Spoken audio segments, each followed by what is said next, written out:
उस सुबह वैशाली की धरती कुछ अलग ही शांत थी।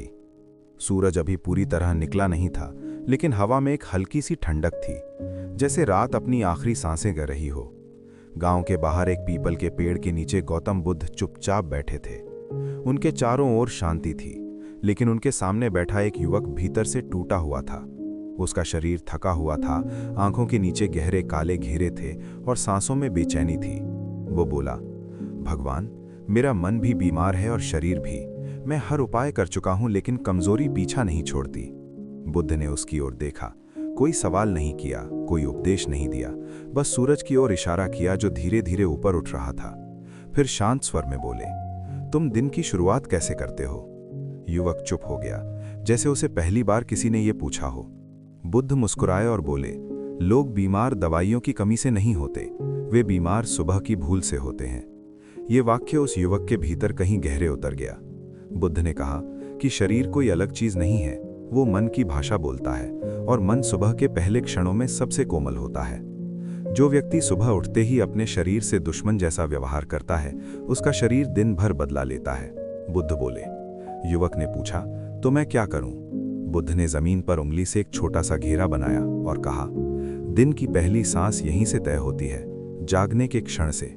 बुद्ध ने उसे बताया कि उन्होंने अपने तपस्वी जीवन में शरीर को कितना कष्ट दिया, कैसे उन्होंने ये सोचा कि शरीर को तोड़ने से सत्य मिलेगा।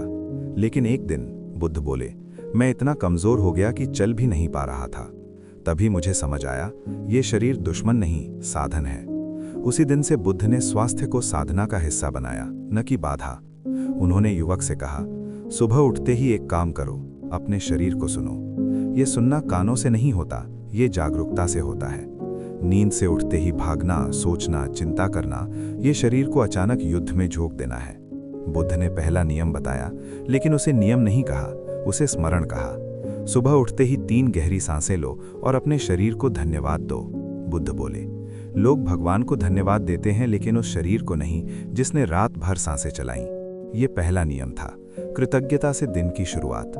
बुद्ध ने कहा, जिस शरीर को तुम आदर देते हो वो तुम्हारी रक्षा करता है। युवक को यह साधारण लगा, लेकिन बुद्ध जानते थे कि साधारण ही सबसे गहरा होता है। फिर बुद्ध कुछ देर चुप रहे। हवा में पक्षियों की आवाजें घुल रही थीं। बुद्ध बोले, दूसरा नियम है, सुबह अपने शरीर को बोझ मत दो। उन्होंने समझाया कि भारी विचार, शिकायतें, मोबाइल, बीते कल की चिंता, ये सब सुबह के नाजुक मन पर भार डालते हैं। जिस तरह गंदे हाथों से भोजन नहीं छूते, उसी तरह गंदे विचारों से सुबह को मत छुओ, बुद्ध ने कहा। युवक को लगा जैसे कोई उसके भीतर जमी हुई परतों को धीरे धीरे हटा रहा हो। तीसरे नियम पर आते हुए बुद्ध ने अपने कटोरे को उठाया। उसमें सिर्फ थोड़ा सा जल था। भोजन से पहले जल, बुद्ध बोले, लेकिन सिर्फ पीना नहीं, उसे महसूस करना। उन्होंने बताया कि शरीर रात भर सूखा रहता है और सुबह उसे सबसे पहले जीवन की याद दिलानी होती है। जो सुबह शरीर को जगाता है, उसे शरीर दिन भर सहारा देता है। ये कोई आयुर्वेद का सूत्र नहीं था, ये जागरूकता की शिक्षा थी। युवक अब ध्यान से सुन रहा था। उसके भीतर एक उम्मीद जाग रही थी जो अब तक दवाइयों में नहीं मिली थी। बुद्ध ने चौथा नियम बताया, लेकिन बहुत धीरे, जैसे किसी रहस्य को खोल रहे हों। सुबह उठते ही किसी से तुलना मत करो, न शरीर से न जीवन से, बुद्ध बोले। तुलना शरीर की सबसे बड़ी बीमारी है। उन्होंने कहा कि जब मन कहता है मैं कमजोर हूं, मैं दूसरों जैसा नहीं, उसी क्षण शरीर सिकुड़ जाता है। स्वस्थ शरीर पहले स्वीकार से जन्म लेता है, बुद्ध ने कहा। युवक की आंखें नम हो गईं। वो बोला, लेकिन लोग कहते हैं सुख पाने के लिए मेहनत करो, दौड़ो, जीत हासिल करो। बुद्ध मुस्कुराए और बोले, जो शरीर को जीतने की कोशिश करता है वही सबसे पहले हारता है। उन्होंने समझाया कि निरोगी शरीर कोई लक्ष्य नहीं, एक परिणाम है, सही सुबहों का परिणाम। हर सुबह एक बीज है, बुद्ध ने कहा, जैसा बीज वैसा शरीर। बुद्ध ने अंत में उस युवक से कहा, आज से बीमारी से लड़ना बंद करो, सुबह को सुधारो। उन्होंने उसे 4 नियम लिखकर नहीं दिए, बल्कि उसे सुबह का अनुभव दे दिया। सूरज अब पूरी तरह निकल चुका था। युवक उठा। उसने बुद्ध के चरणों को नहीं छुआ, उसने बस गहरी सांस ली, शायद पहली बार सच में। बुद्ध जानते थे ये कहानी अभी शुरू हुई है, क्योंकि जब सुबह बदलती है तो सूरज अब ऊपर चढ़ चुका था, लेकिन बुद्ध के शब्द उस युवक के भीतर उतरते जा रहे थे, जैसे किसी सूखी धरती में पहली बारिश उतरती है। युवक ने पूछा, भगवान, अगर सुबह इतनी महत्वपूर्ण है तो लोग सुबह को सबसे ज्यादा क्यों बिगाड़ते हैं? बुद्ध ने आंखें खोली और दूर खेतों में काम करते लोगों की ओर देखा। फिर बोले, क्योंकि इंसान जागता है लेकिन सच में उठता नहीं। और यही वाक्य उस दिन की असली शिक्षा बन गया। बुद्ध ने समझाया कि अधिकतर लोग सुबह उठते ही शरीर से पहले मन को जगा देते हैं। कल की चिंता, आज की दौड़, कल का डर, और यही सबसे बड़ी बीमारी की शुरुआत है। क्योंकि शरीर रात भर विश्राम करके खुद को ठीक करता है, लेकिन जैसे ही सुबह होती है मन उस पर बोझ डाल देता है। बुद्ध ने बताया कि उन्होंने अपने भिक्षुओं में ये देखा था कि जो भिक्षु सुबह मौन में रहते थे वे कम बीमार पड़ते थे, और जो सुबह ही बहस, योजना और तुलना में उलझ जाते थे उनका शरीर जल्दी थक जाता था। युवक को ये सुनकर आश्चर्य हुआ, लेकिन बुद्ध ने कहा, शरीर थकता नहीं, उसे थकाया जाता है। और फिर उन्होंने अपने जीवन की एक घटना सुनाई। तपस्या के दिनों में वे सुबह उठते ही खुद से लड़ते थे, शरीर को नीचा दिखाते थे, और इसी कारण उनका शरीर टूट गया था। उस दिन बुद्ध बोले, मैंने समझा कि जो शरीर को दंड देता है वो अंततः मन को भी बीमार करता है। और यहीं से बुद्ध का दूसरा चरण शुरू हुआ, मध्यम मार्ग का, जहां स्वास्थ्य साधना का आधार बना। बुद्ध ने बताया कि स्वस्थ शरीर कोई अलग लक्ष्य नहीं, बल्कि सही दिनचर्या की छाया है, और दिनचर्या की आत्मा है सुबह का पहला घंटा। उन्होंने युवक से कहा कि सुबह का पहला घंटा ऐसा होता है जैसे कुम्हार के हाथ में गीली मिट्टी, जो रूप दिया जाए वही बन जाती है। बुद्ध ने दूसरा नियम और गहराई से समझाया, सुबह मन को खाली रखना, क्योंकि खाली मन ही शरीर को सांस लेने देता है। उन्होंने कहा कि सुबह उठते ही समाचार, शिकायत और तुलना शरीर में जहर की तरह फैलती है, भले ही दिखाई न दे। फिर बुद्ध ने तीसरे नियम को आगे बढ़ाया, जल सिर्फ प्यास नहीं बुझाता, वो शरीर को ये याद दिलाता है कि जीवन बहाव है।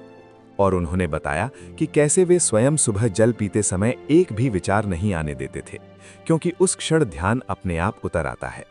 युवक ने महसूस किया कि ये बातें सुनने में साधारण हैं, लेकिन इन्हें जीना ही असली तप है। बुद्ध ने चौथे नियम को और स्पष्ट किया, स्वीकार, क्योंकि जो व्यक्ति सुबह उठते ही अपने शरीर से कहता है तू ठीक नहीं है, तू कमजोर है, वो शरीर पूरे दिन वही साबित करने लगता है।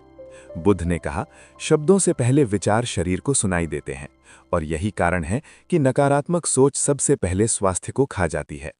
उसी समय पास से एक वृद्ध भिक्षु गुजरा, जिसकी चाल धीमी लेकिन चेहरे पर शांति थी। बुद्ध ने उसकी ओर देखकर कहा, यह व्यक्ति बूढ़ा है लेकिन बीमार नहीं, क्योंकि ये सुबह से युद्ध नहीं करता। युवक अब भीतर से बदल रहा था। उसे समझ आने लगा कि स्वास्थ्य किसी दवा से नहीं, बल्कि दिन के पहले निर्णय से पैदा होता है। बुद्ध ने अंत में कहा, अगर तुम सच में निरोगी रहना चाहते हो तो सुबह को जीतने की कोशिश मत करो, सुबह के साथ बहो। और ये वाक्य युवक के लिए मंत्र बन गया। बुद्ध जानते थे कि ये शिक्षा यहीं समाप्त नहीं होती, क्योंकि अगला चरण और भी कठिन है। जब संसार सुबह को चुरा लेता है, जब आदतें लौट आती हैं, और जब मन फिर से नियंत्रण लेने लगता है।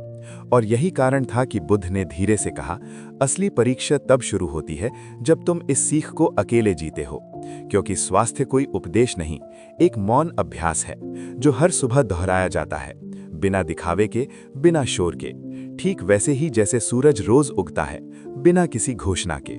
उस दिन युवक बुद्ध से विदा लेने ही वाला था, लेकिन उसके भीतर एक आखिरी डर अब भी जीवित था। उसने धीमे स्वर में पूछा, भगवान, अगर मैं कुछ दिनों तक इन नियमों का पालन करूं और फिर संसार की भागदौड़ मुझे फिर वही बना दे तो? बुद्ध मुस्कुराए। ये वही प्रश्न था जो हर साधक के मन में आता है, और उन्होंने कहा, यही सबसे बड़ा भ्रम है कि हम गिर जाते हैं। फिर उन्होंने जमीन से एक सूखा पत्ता उठाया और बोले, ये पत्ता गिरा नहीं है, ये बस बह रहा है। और उसी क्षण युवक समझ गया कि समस्या गिरने की नहीं, विरोध करने की है।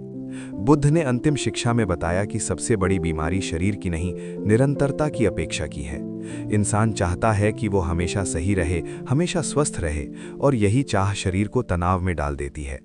उन्होंने कहा कि जो व्यक्ति सुबह के 4 नियमों को साधना बना लेता है वो कभी पूरी तरह बीमार नहीं होता, क्योंकि बीमारी भी तब आती है जब शरीर को सुना नहीं जाता। बुद्ध ने अपने जीवन की आखिरी बात साझा की। उन्होंने कहा कि बोध के बाद भी उनका शरीर कई बार थका, कई बार पीड़ा में रहा, लेकिन उन्होंने कभी उसे शत्रु नहीं माना, क्योंकि शरीर वही दर्पण है जिसमें मन का हाल दिखता है। उन्होंने बताया कि जब मन अशांत होता है तो शरीर संकेत देता है, और बुद्धिमान वही है जो दवा से पहले संकेत समझ ले। युवक ने पहली बार जाना कि निरोगी रहना कोई उपलब्धि नहीं बल्कि सजगता का परिणाम है।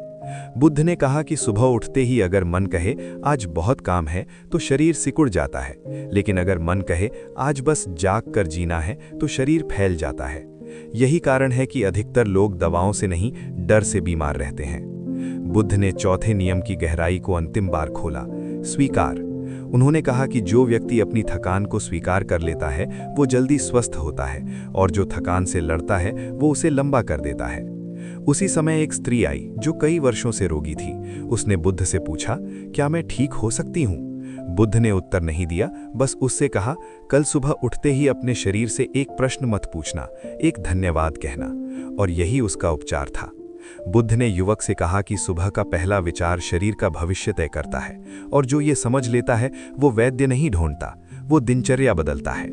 अब युवक के चेहरे पर डर नहीं था बल्कि एक शांत भरोसा था।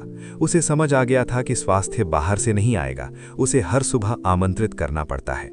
बुद्ध ने अंत में कहा, याद रखना, निरोगी वही नहीं जो कभी बीमार न पड़े, निरोगी वो है जो बीमारी से डरना छोड़ दे। और ये वाक्य युवक के भीतर गूंजता रहा। जब वो विदा हुआ तो सूरज ढल रहा था, लेकिन उसके भीतर एक नई सुबह जन्म ले चुकी थी। एक ऐसी सुबह जहां शरीर बोझ नहीं, साधना था। और यही बुद्ध का अंतिम रहस्य था। स्वस्थ शरीर कोई लक्ष्य नहीं बल्कि शांत मन की छाया है, और जो सुबह अपने मन को शांत कर लेता है उसका शरीर पूरे दिन उसका साथ देता है, बिना शिकायत, बिना संघर्ष। इस तरह बुद्ध की ये कहानी किसी औषधि की तरह नहीं बल्कि एक मौन जीवन पद्धति की तरह युवक के साथ चली गई, क्योंकि असली स्वास्थ्य वही है जो